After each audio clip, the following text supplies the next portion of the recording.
پدې کلی کې یو ګل غوندې انسان دی خلکو دا مې د زخمي زړګي درمان دی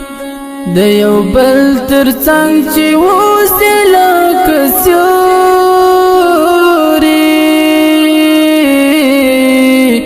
دا د هر یو عاشق یو لوی ارمان دی